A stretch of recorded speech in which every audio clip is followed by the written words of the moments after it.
sì, abbiamo eliminato sicuramente una corazzata, una grossissima squadra a cui faccio i complimenti come li ho fatti anche in campo. Forse noi meritavamo qualcosa in più nella partita di andata. Oggi effettivamente dopo essere passati in svantaggio loro hanno avuto alcune palle e gol per poter raddoppiare, ma io avevo detto ai ragazzi di tenere la partita in bilico fino alla fine e stavo nella speranza di qualche giocata che per nostra fortuna c'è stata, perché fortunato Napoli ha battuto una gran bella punizione e Alessio è stato bravissimo a girarla in porta.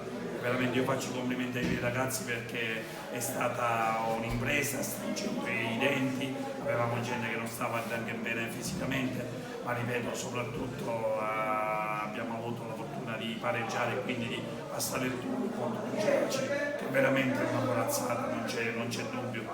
E vabbè, un pizzico di fortuna ci vuole, però una volta che ero in svantaggio mi sono messo poi dopo ho fatto entrare Alessio Emanuele, uno che ha anche caratteristiche offensive, uno che fa gol, e poi mi sono messo al centrocampo inserendo Fortunato Napoli a sinistra e Denis Castolina dietro la nostra prima punta. Denis Castolina è un elemento validissimo che sicuramente ci darà una grande mano d'aiuto nel prosieguo della stagione. Io faccio i complimenti oltre che ai miei ragazzi anche alla società e credo di aver regalato delle buone festività natalizie, di questo ne sono orgoglioso e felicissimo.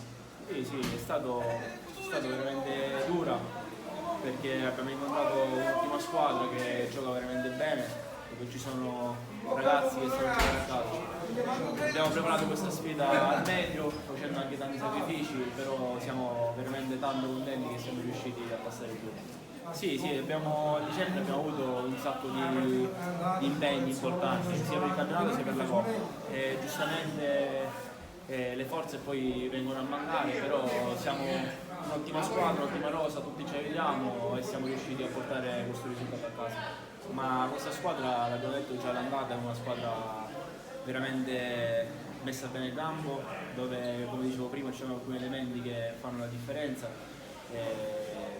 Siamo stati messi anche in difficoltà, però siamo riusciti a tenere testa e con la nostra, possiamo dire, perseveranza siamo riusciti a conquistare questo turno, questa semifinale che secondo me meritiamo.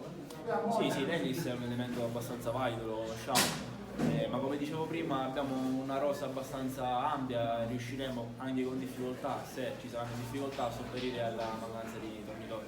Io volevo ringraziare sia quelli che ci hanno seguito su Facebook sia quelli che sono venuti fin qua, perché c'è tanta strada e non è facile.